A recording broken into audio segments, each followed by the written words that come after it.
Assalamualaikum warahmatullahi wabarakatuh. Selamat berjumpa lagi dalam pembahasan materi ekonomi.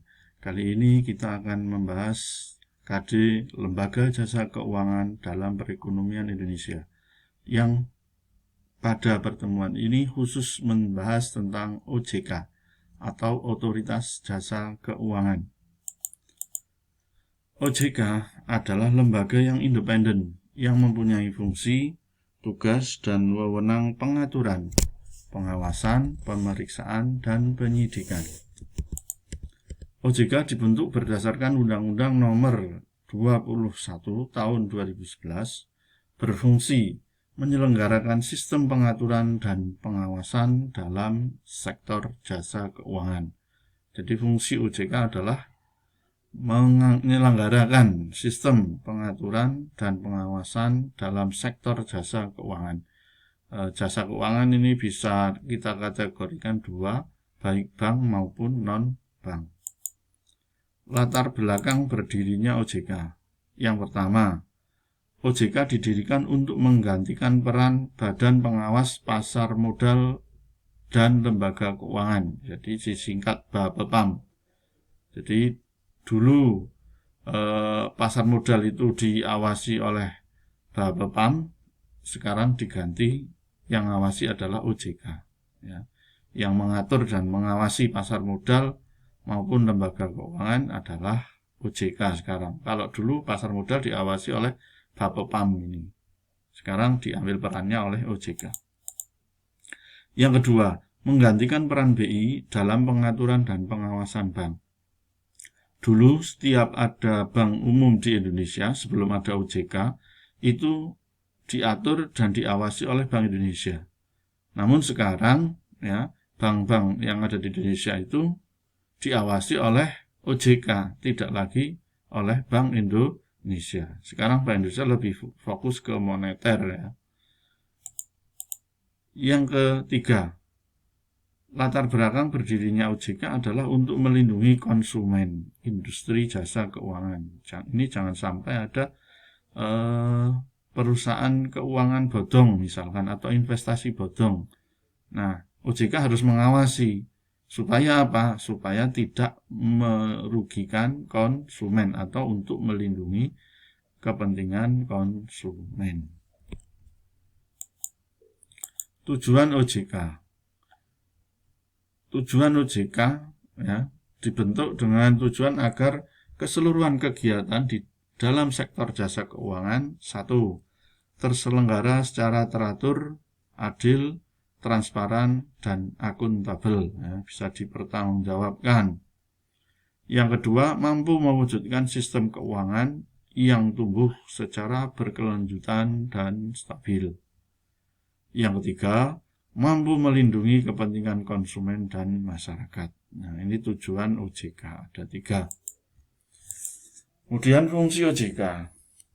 OJK mempunyai fungsi menyelenggarakan sistem pengaturan dan pengawasan.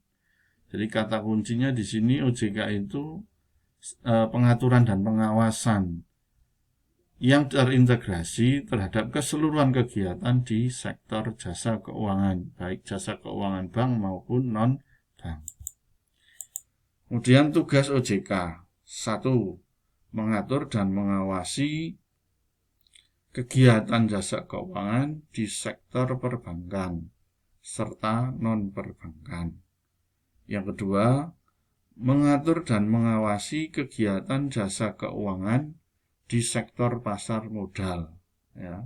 Kalau yang pertama tadi yang diatur diawasi adalah bank maupun non-bank. Kalau yang kedua itu yang diatur dan diawasi adalah jasa keuangan di sektor pasar modal, atau di Indonesia pasar modal dikelola oleh Bank Indonesia, Bursa Efek Indonesia, ya, BEI, Bursa Efek Indonesia. Nah, ini Bursa Efek Indonesia sebagai penyelenggara pasar modal, termasuk pihak-pihak yang lain yang ada di pasar modal itu diawasi oleh OJK.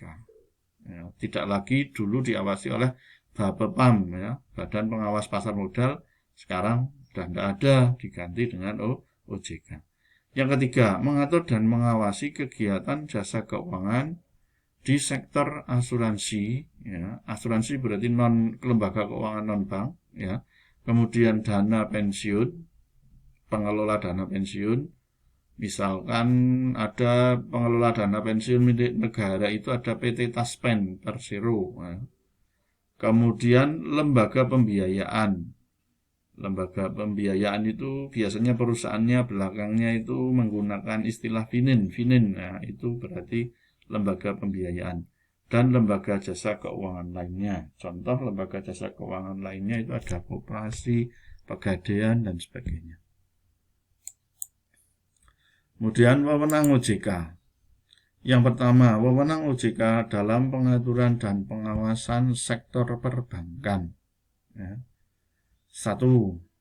Pengaturan dan pengawasan mengenai kelembagaan bank, ya, mengatur dan mengawasi kelembagaan bank yang meliputi perizinan untuk pendirian bank. Kalau perusahaan bank mau berdiri itu harus mengurus kepada OJK karena ini diatur dan diawasi oleh OJK dan kegiatan usaha bank. Yang kedua, pengaturan dan pengawasan tentang kesehatan bank yang meliputi, ya, jadi kesehatan bank itu juga diawasi oleh OJK yang meliputi laporan banknya bagaimana, ya, kemudian kesehatan kinerja bank, ya, kinerja bank itu semakin meningkat labanya atau tidak, misalkan sistem informasi debitur, sistem informasi peminjam di sini, pengujian kredit, ya, pengujian kredit, dan standar akuntansi bank.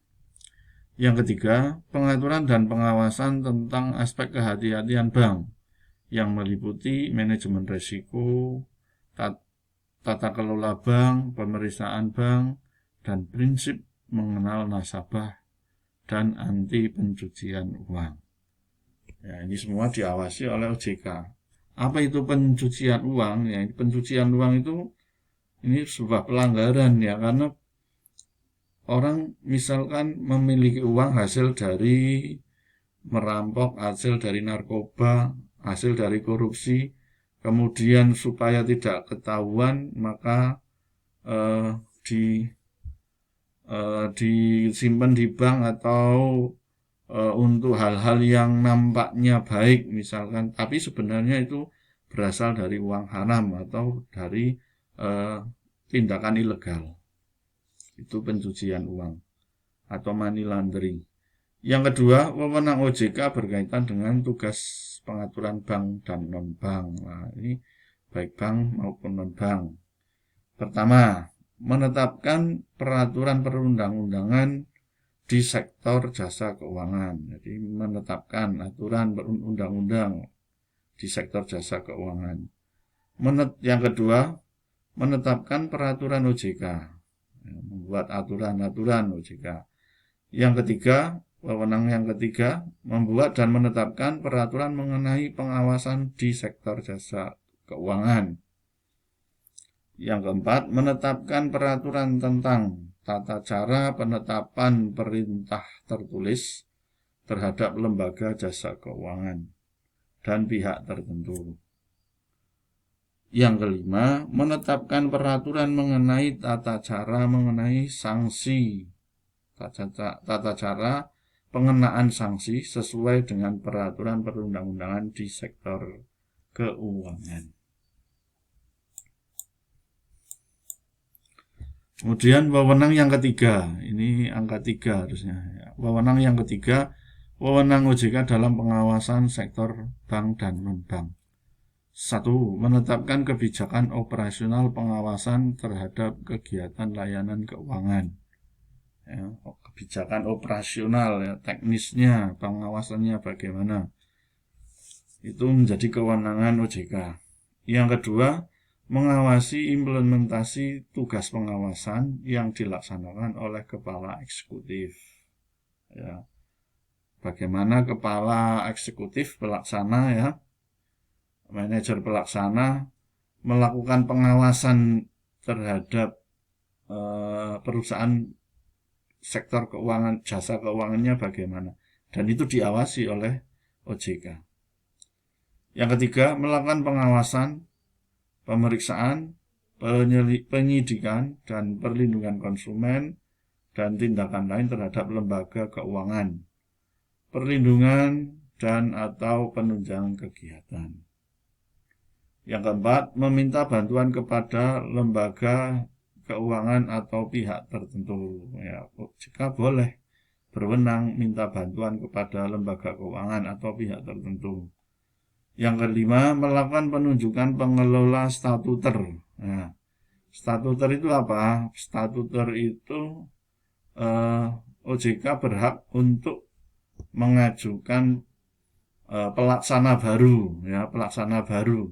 Contoh misalkan ada perusahaan asuransi yang bermasalah untuk manajernya. Nah, ini manajernya bisa diganti karena bermasalah, dan yang berhak mengganti adalah OJK. Ini statuter maksudnya. Yang keenam, menetapkan penggunaan pengelola statuter. Ya, jadi ini wewenang dari OJK. 7. Menetapkan sanksi administrasi terhadap pihak yang melakukan penolakan terhadap peraturan perundang-undangan di sektor jasa keuangan. Jadi kalau tidak sesuai dengan prosedur atau undang-undang, OJK bisa menetapkan sanksi administrasi. 8. Menerima dan mencabut izin usaha. Ya. Berarti bank non-bank boleh dicabut izinnya oleh OJK kalau melakukan pelanggaran, atau izin orang perorangan. Efektivitas persetujuan pendaftaran. Ya, menerima berarti surat tanda pendaftaran, persetujuan melakukan kegiatan usaha, pengesahan, persetujuan atau penetapan pembubaran, dan penetapan lainnya. Ya, inilah pembahasan tentang OJK. Semoga bermanfaat. Assalamualaikum warahmatullahi wabarakatuh.